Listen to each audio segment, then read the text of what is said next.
Welcome back, my friends, to the motorbike show that never ends. It's hello from him. It's hello from Sasha, the Himalayan dog. Say hello, Sasha. Hello, Sasha. There you go. Right, we're going to talk about windshields today. Windscreens, depending on which side of the Atlantic you come from. Now, I've been doing extensive research for the last couple of weeks, 3 weeks maybe, and I have come to the conclusion that a windscreen has to be a certain size. Anyway, I will reveal my custom windshield to you. What do you think about that? Please don't laugh. No, it's very nerdy and it looks, well, awards. Aesthetic beauty, 1 out of 10. Aerodynamic efficiency, 1 out of 10. But actual effectiveness, 9 out of 10. Yeah. Let us start at the beginning. When the Himalyan was launched, it had this thing on it, which some might call it a windshield. I call it an afterthought. I hope Royal Enfield will forgive me, but that thing is about as much use as tits on a bull, as far as weather protection for the rider is concerned. Now it may, in fact it does, protect the back of the TFT screen from the ingression of water, rainwater, driven rainwater, and mosquitoes, etc. That it does very well. But riding down the road with this feels like I've got a welterweight boxer sat on each shoulder punching me in the ear holes. Not Mike Tyson intensity, but annoying. I wish I could shake it off. So I did, I took it off, and then I was running in clean air. But I did want to protect that a little. So I had an offcut of aluminum hanging around. It was a circle. I cut the bottom off to fit the shape of the windshield, and hooked up on the 4 fitting holes there. And yeah, that works okay. I mean, it's like running in still air basically, but it does protect the back of the clocks a little. I then drilled the holes out bigger and I used it as a clamp to hold it on my experimental shield. So that is just as effective at protecting the clocks. That is as good as that, but doesn't protect the rider, but you don't get the turbulence of that. Okay, so that inspired me to construct my Mark II windshield, which is this thing. And you will be amazed at this.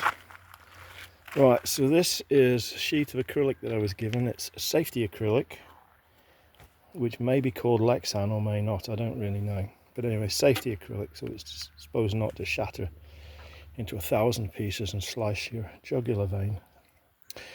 So I experimented with the height, I experimented with the width and the angle of the side pieces. Similarly with the top and the angle of the top. I've lost that piece. And also I burnt some holes in it to allow air in to come below the top. That's the top there. Right, I put it there. So this is the top. I experimented with different heights and different angles, same as on the side with this. This is that corrugated plastic stuff. I burnt these holes in. I thought that letting some air in to this area of low pressure behind the screen would help. Didn't really make much difference, and you know, riding along, put my hand behind it, I could feel it up to about sort of 6 inches away, up maybe 8 inches, and then I couldn't really feel anything else. Didn't seem to affect the turbulence coming off the top or the sides. But what this did do was it gave me some idea of the size of screen I would need. So then I cut another piece, which is this one here. So this is the Mark III version. I've just got it propped on at the moment. I don't have the rubber grommets in. just to let you know that. Again, using offcuts of aluminium, just to make the base, the mounting base. Now, I learned quite a bit about acrylic. I learned how to bend it after a couple of disasters, and it's not that difficult. It's not exactly rocket science, but it does, you know, you do have to obey one or two little rules. I won't get into it right now, but I made this a similar size to the Mark II version. I also put these in to give it a little bit of aerodynamics, but not much. I wasn't attempting to make a perfect windscreen, I was just experimenting with size. So the conclusion I came to was that top to bottom we need about 19 inches, and side to side, although you can't quite see it, it's about 22 inches. I can get it to go around the corner, can I? No, not one-handed, but anyway, 22 inches is what it is. We take about an inch off each side for the bend. The bottom part isn't that important. That worked okay. Then I had a bit of a breakthrough, and I decided to put a forward bend on it. That made a big difference. You can extend the windshield above 19 inches if you wish, but that seemed to induce even more turbulence down on the top of my head. But putting this on cured 90% of that.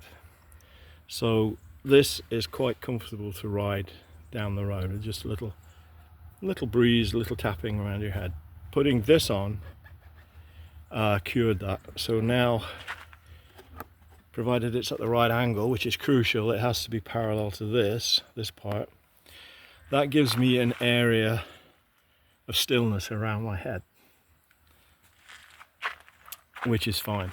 But for one big drawback, I have to look through this. Ordinarily I'd be looking over the top, but I have to look through this. And when you're in heavy rain or a lot of bugs, a lot of muck on the road, it's hard to see through this at times. This is just a Triumph accessory. I got this for the big 1200. Bought it from a Triumph dealer, cost me $200, made by Acerbis. It is effective, but you can buy one off Amazon for $20. It works just as well because I've got one. So yeah, thank you Triumph for charging me too much money. Anyway, so for the time being, until I get better ideas, that's coming off. I'm going to run the bike like that. Okay.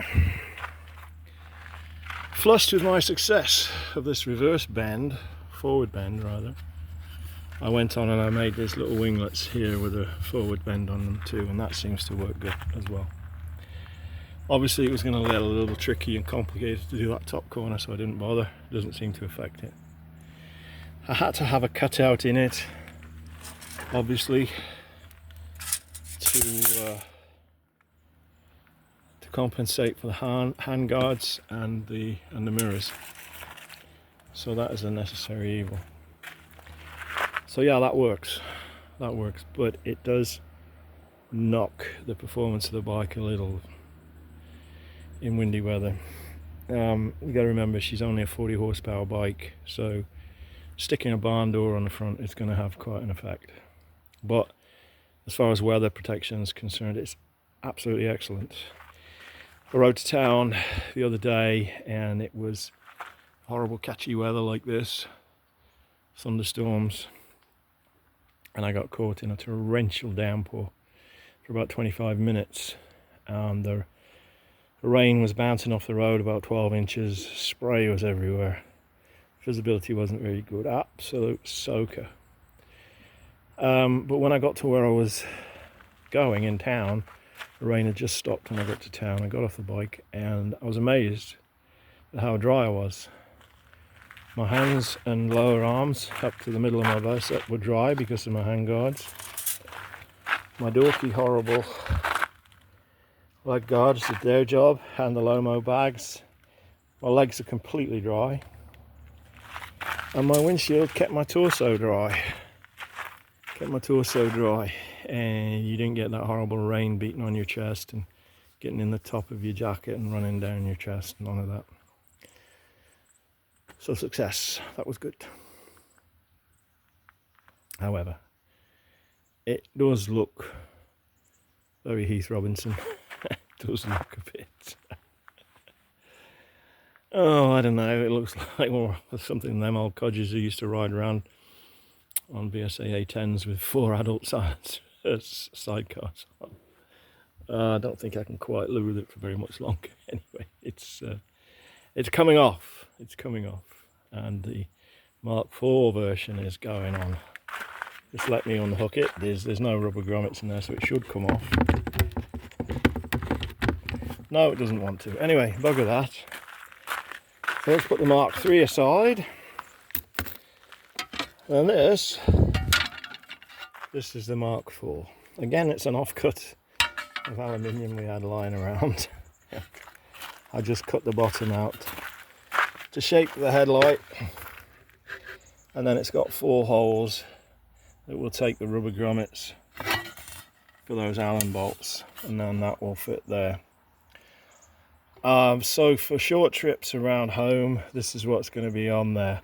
It's going to protect the back of the TFT, and we'll see how much weather protection it gives me. It's actually the same height, about 8.5 inches as the original screen.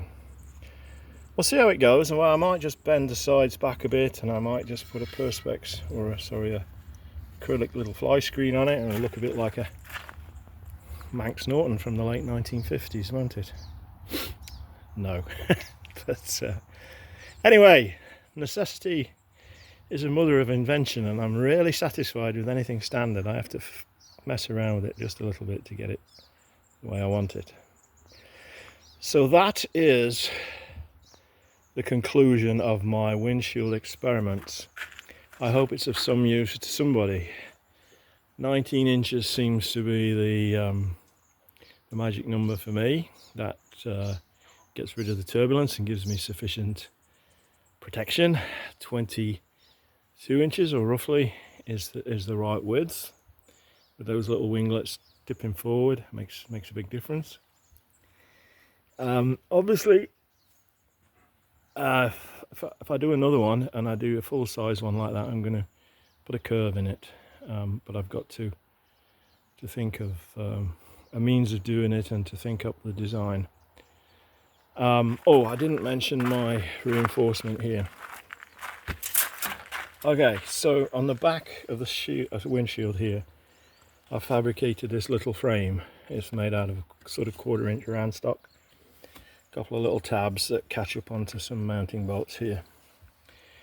Now, the whole idea of this is if I'm in an accident and I go flying across the handlebars, being that I'm not exactly a lightweight, I'm more like, I'm not a ballet dancer, I'm more like a rugby prop forward. I'm very unlikely to fly upwards. I'm more likely to fly forwards. So I wanted something that would just bend out the way, something that I wouldn't get impaled on. So smooth corners, nice and flippity floppity. It just stops the screen from coming back, and it's got a piece of plastic on there to stop the worst of the chafing. On the bottom here is a straight piece of aluminum. And the whole idea of coming the whole width across was that in the case of me flying over, it would snap off here, and I could actually put a little nick with a grinder on each end to start a fault that a shear would start at, so that would just snap off and fly out the way. So that's the reason for that. That's why, partly why it's so bleeding ugly, is because of this flat piece at the bottom, which I put in as a safety measure.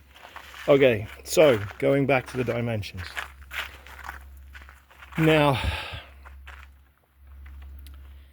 you can hear a tapping, that's a woodpecker. Going back to the dimensions, what